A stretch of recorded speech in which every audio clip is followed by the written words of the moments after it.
June 23rd, 1757. A mango grove in Bengal. 3,000 men, most of them Indian soldiers loyal to a British trading company, faced 50,000 troops commanded by one of India's most powerful rulers. The odds were impossible. The situation was desperate. Any rational commander would have retreated. Robert Clive attacked. What happened in the next 3 hours wasn't just a battle. It was a gamble that won an empire, a deception so audacious it changed the course of world history, and a victory so complete that Britain would rule the richest province in India for the next 2 centuries. This is the Battle of Plassey. The battle won through bribery, betrayal, and the nerves of a 32-year-old former clerk who became one of history's most consequential commanders. And what you're about to discover will show you how one man's audacity gave Britain an empire. Welcome to Britain's history. Today we're diving into the most consequential British victory ever fought. A battle where 3,000 men defeated 50,000, not through superior firepower, but through superior intelligence, diplomatic brilliance, and the kind of calculated risk-taking that built the British Empire.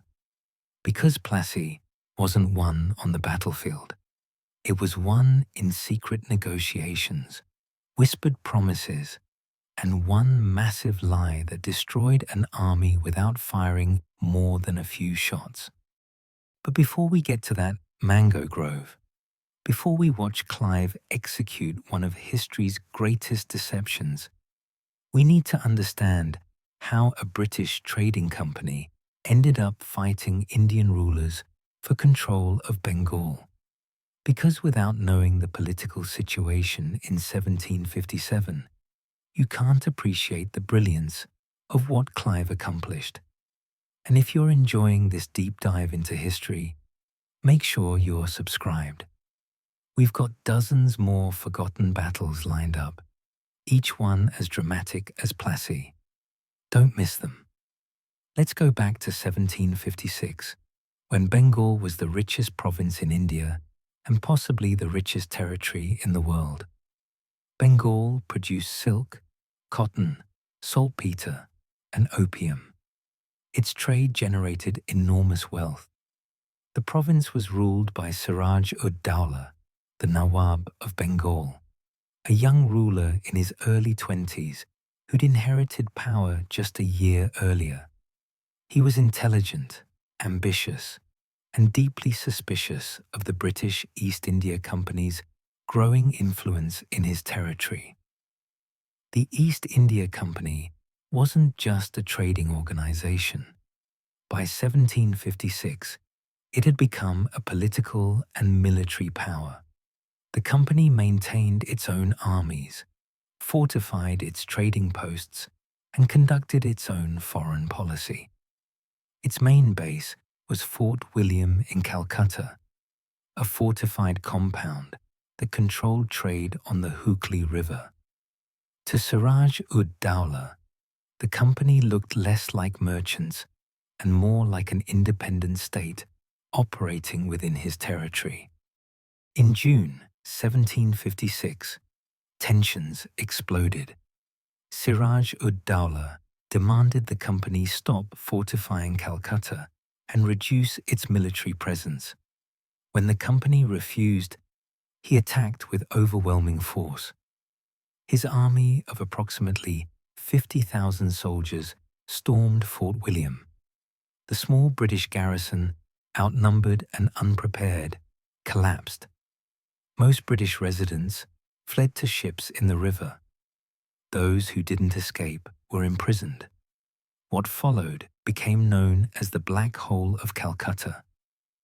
According to British accounts, 146 prisoners were confined overnight in a small cell measuring about 18 by 15 feet. By morning, only 23 had survived. Modern historians debate the exact numbers and circumstances, but the incident became a rallying cry for British retaliation. Whether the death toll was as high as claimed, or whether Siraj-ud-Dowlah ordered such treatment, the fall of Calcutta demanded a British response. That response came in the form of Robert Clive. At 32 years old, Clive was already legendary in company circles. He'd started as a clerk, attempted suicide at age 18, then found his calling as a soldier. He defended Arcot against impossible odds in 1751, holding a fort with 200 men against 10,000 for 50 days. He'd won battles through audacity, cunning, and absolute refusal to accept defeat.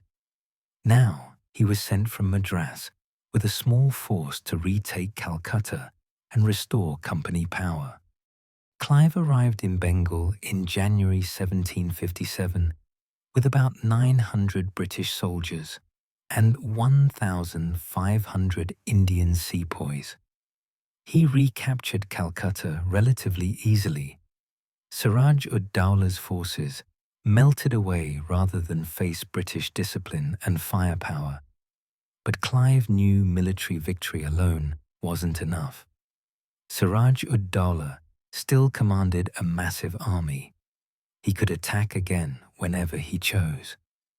To secure Bengal permanently, Clive needed to destroy the Nawab's power completely. So Clive did something that would define British imperial strategy for the next century. He decided to replace Siraj-ud-Dowlah with a ruler who'd be friendly to British interests. And to accomplish that, he'd use bribery, promises, and conspiracy. Clive's target was Mir Jafar, one of Siraj-ud-Dowlah's most senior commanders. Mir Jafar commanded a significant portion of the Nawab's army and was already unhappy with his ruler. Siraj-ud-Dowlah was young, impulsive, and had alienated many of his nobles through arbitrary decisions and personal insults. Mir Jafar believed he should be Nawab instead. Clive offered to make that happen. The conspiracy was straightforward. Clive would march against Siraj-ud-Dowlah with his small force. When battle began, Mir Jafar and his troops would refuse to fight. The Nawab's army, stripped of a third of its strength and its most experienced commander, would collapse. Siraj-ud-Dowlah would be overthrown, and Mir Jafar would become the new Nawab, ruling Bengal as Britain's ally and giving the company enormous trading concessions and political power. It was brilliantly cynical. It was also extraordinarily risky. If Mir Jafar changed his mind or couldn't control his troops, Clive's small force would be massacred by the full strength of the Nawab's army. Everything depended on Mir Jafar keeping his word. Clive was betting thousands of lives and Britain's position in India on one Indian general's ambition and one conspiracy remaining secret. Think about this for a moment. You're Robert Clive. You're 32 years old. You have 3,000 men. Your enemy has 50,000. Your plan is to march straight at them and hope that a third of their army doesn't fight because you've bribed their commander. If the conspiracy fails, you're dead and Britain loses Bengal. If it succeeds, you win an empire. Would you take that risk? Or would you look for safer options? Drop your thoughts in the comments. By June 1757, everything was in place. Clive had Mir Jafar's written promise to betray Siraj-ud-Dowlah. He'd assembled a force of approximately 3,000 men, about 750 British soldiers and 2,250 Indian sepoys, supported by 8 field guns. Siraj-ud-Dowlah, learning of the conspiracy but uncertain who he could trust, marched to confront Clive with approximately 50,000 soldiers and 53 cannons, including some heavy guns operated by French artillerymen. The two armies met near the village of Plassey on June 23, 1757. The battlefield was an area of mango groves and marshland near the Hooghly River. Clive positioned his forces in and around a large mango grove that provided cover from artillery. Siraj-ud-Dowlah's massive army deployed across the plain, an overwhelming display of numerical superiority. The sight must have been terrifying. Thousands upon thousands of soldiers, cavalry, war elephants, and artillery stretching across the horizon. At dawn, the battle began with an artillery exchange. Siraj-ud-Dowlah's French gunners were skilled and well-equipped. Their heavy cannon pounded the mango grove where Clive's forces sheltered. British casualties began mounting. Clive's own artillery, smaller and fewer in number, returned fire but was clearly outmatched. For several hours, the battle consisted mainly of this artillery duel, with Siraj-ud-Dowlah's guns doing significant damage. Then nature intervened. Around mid-morning, a sudden monsoon rainstorm swept across the battlefield. Both sides' gunpowder became wet and unusable. The artillery fell silent. It was a moment of crisis. When the rain stopped and the sun returned, whichever side could get their guns firing again first would have an enormous advantage. Here, British discipline and training proved decisive. Clive's artillerymen had covered their powder and protected their guns during the rain. Within minutes of the storm passing, British artillery was firing again. Siraj-ud-Dowlah's gunners, less disciplined or perhaps less experienced, had not protected their powder. Their guns remained silent. Suddenly, the artillery advantage had reversed. Siraj-ud-Dowlah made his crucial error at this moment. Seeing his artillery silenced and fearing his position was vulnerable, he ordered a general retreat to prepared positions about a mile behind his original line. It wasn't a panicked flight, but a tactical withdrawal to regroup.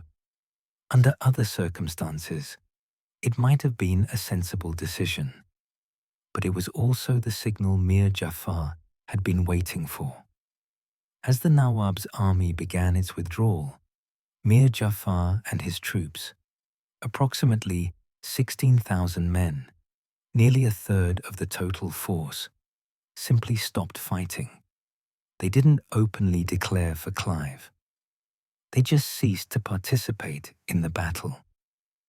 When Siraj-ud-Dowlah looked for his most experienced commander and his largest division to anchor the new defensive position, they weren't there. They were standing motionless on the battlefield, watching. Clive saw his opportunity. The Nawab's forces were in the confusion of withdrawal. A third of the army was paralyzed by Mir Jafar's treachery. The remaining troops, already demoralized by the artillery reversal and uncertain why their comrades had stopped fighting, were vulnerable. Clive ordered an advance. His 3,000 men, supported by their still firing artillery, moved forward against the Nawab's disintegrating position. What followed wasn't really a battle. It was a rout. The Nawab's remaining forces, confused and leaderless, couldn't organize effective resistance. Some units fought bravely, particularly those directly commanded by Siraj-ud-Dowlah's loyalists, but most simply fled, The withdrawal became a panicked retreat. Soldiers threw down their weapons and ran. Officers abandoned their posts. The massive army that had seemed so formidable at dawn was dissolving into a terrified mob by afternoon. Clive's forces pursued, cutting down fleeing soldiers and capturing artillery. The fighting, such as it was, lasted only a few hours. By late afternoon, the Nawab's army had completely collapsed. Siraj-ud-Dawla himself fled the battlefield, desperately trying to reach safety. He was captured a few days later and executed on Mir Jafar's orders, eliminating any possibility of him rallying opposition to the new regime. The casualty figures tell the story of Plassey's unique nature. Clive's forces suffered approximately 22 killed and 50 wounded, 22 dead, in a battle against 50,000 men. The Nawab's forces suffered perhaps 500 casualties, mostly in the initial artillery exchanges and the final pursuit. For a battle that changed the course of world history, remarkably few people died. Plassey was won through conspiracy, timing, and the collapse of enemy morale, not through bloody combat. But the consequences of those 3 hours were staggering. Mir Jafar became Nawab of Bengal, exactly as Clive had promised. In return, he granted the East India Company vast trading rights, exemption from taxes, and enormous financial payments. The company was given control of 882 square miles of territory around Calcutta. Company officials, including Clive himself, received massive personal payments. Clive's share was £234,000, an absolutely enormous sum that made him one of the richest men in Britain. More importantly, the Battle of Plassey gave Britain effective control of Bengal, the richest province in India. The company now had the resources to fund further expansion. The wealth of Bengal, its trade, its revenues, its agricultural production, flowed into company coffers. That money financed armies. Those armies conquered more territory. More territory generated more revenue. More revenue funded bigger armies. It was a self-reinforcing cycle that wouldn't stop until Britain controlled the entire subcontinent. Within 50 years of Plassey, the East India Company ruled most of India either directly or through puppet rulers. The company became the most powerful political entity in the subcontinent. It commanded the largest army in Asia. It collected taxes from millions of people. It effectively functioned as a government, conducting foreign policy, waging wars, and administering justice.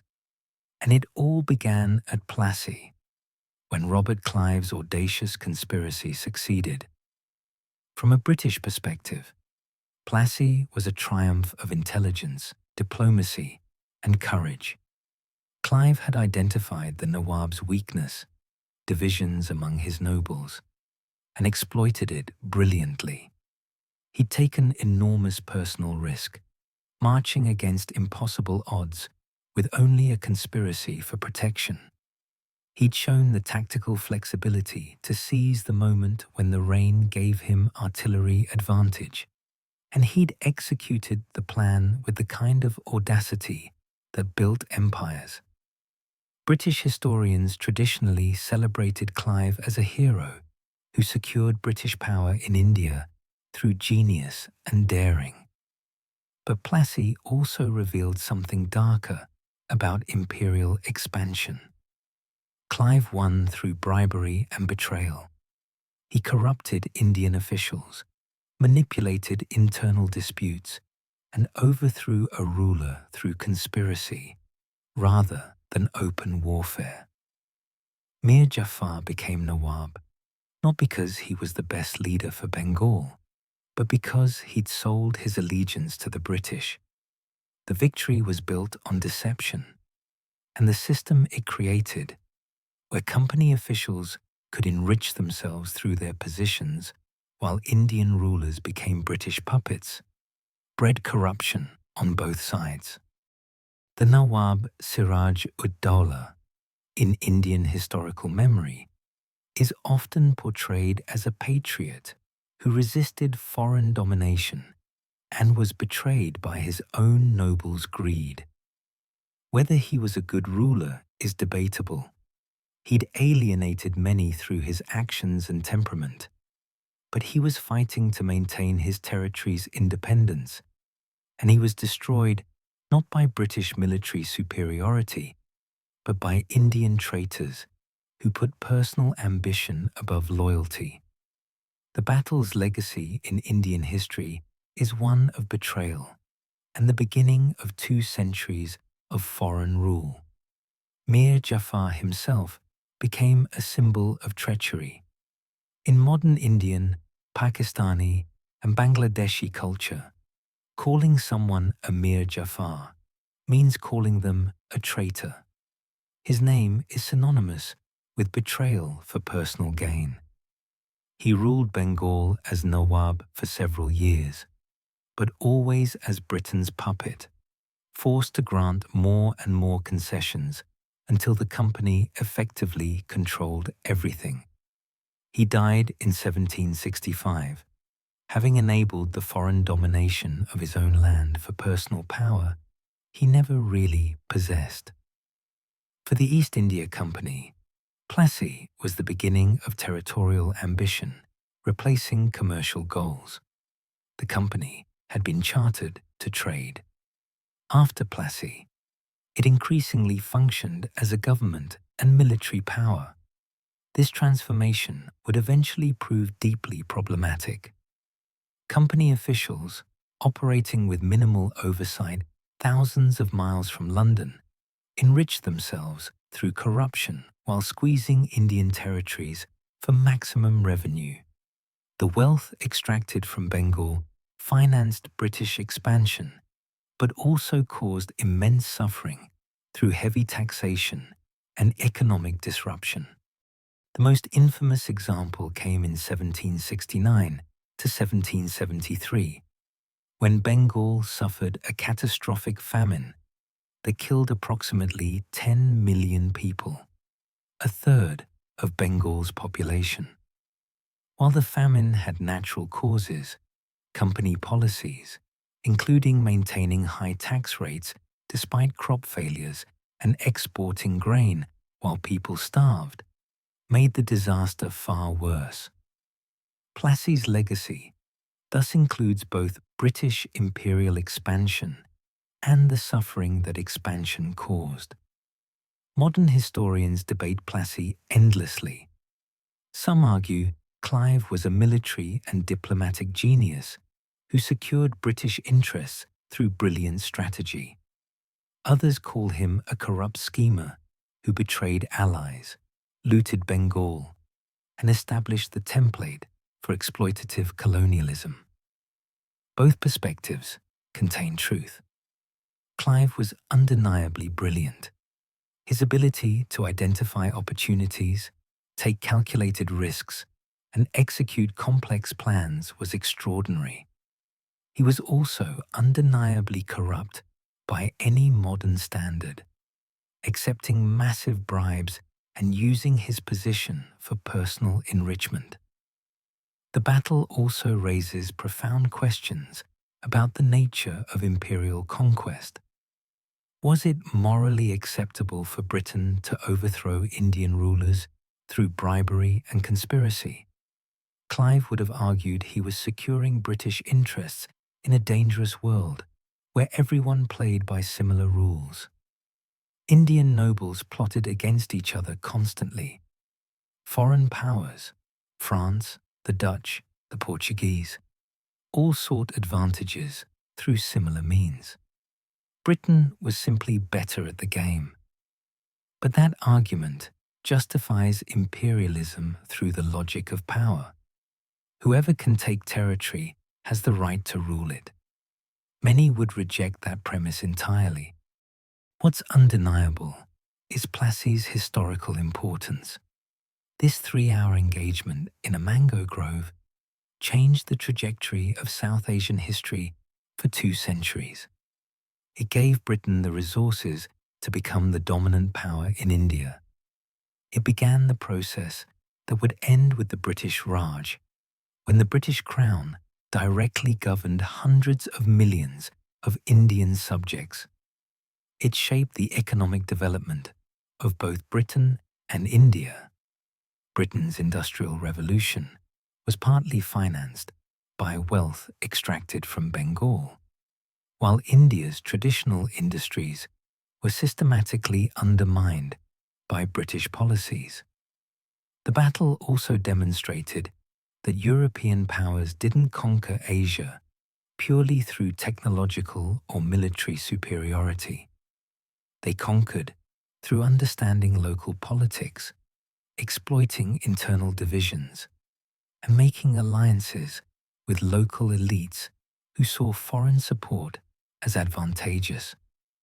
The British didn't defeat united Indian resistance. They defeated divided Indian states by siding with one faction against another, then gradually accumulating power until they dominated completely. Plassey was the template for that strategy. Robert Clive returned to Britain enormously wealthy, but increasingly controversial. He faced parliamentary inquiries into his conduct and accusations of corruption. He defended himself by arguing everyone involved, British and Indian, had acted similarly, and he'd simply been successful where others failed. "I stand astonished at my own moderation," he supposedly declared, meaning he could have taken far more wealth than he did. The defense didn't satisfy his critics. Clive died in 1774, possibly by suicide, at age 49. His legacy remained contested. Hero or villain, genius or criminal, empire builder or exploiter. For India, Plassey marked the beginning of the end of independence. Within a century, the entire subcontinent would be under British control. Traditional Indian rulers would become ceremonial figures with no real power. Indian wealth would flow to Britain, financing British development, while India remained poor. Indian soldiers would fight British wars around the world, and Indian culture, economy, and society would be transformed, sometimes for better, often for worse, by British rule. That process began on June 23, 1757, when 3,000 men defeated 50,000 through one brilliantly executed conspiracy. If this is the kind of history that fascinates you, the forgotten battles that changed everything, the moments when empires were won through intelligence as much as force, the victories that shaped the modern world, then you know what to do. This channel exists to tell these stories, the battles that mattered, whether they were won through blood or through brilliance. What other battles built the British Empire? The conquest of India continued for decades after Plassey. We'll cover the great sieges, the desperate stands, the moments when British power in Asia was secured battle by battle. Assaye, where Wellington faced impossible odds. Seringapatam, where the Tiger of Mysore died defending his capital. The battles that made Britain the dominant power in Asia. Thank you for watching Britain's history. The stories that built an empire told the way they deserved.